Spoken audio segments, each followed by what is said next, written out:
ربك للملائكة إني خالق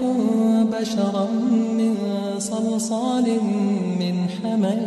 مسنون فإذا سويته ونفخت فيه من روحي فقعوا له ساجدين فسجد الملائكة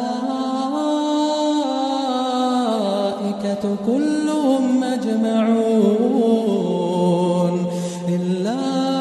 إبليس أبى أن يكون مع الساجدين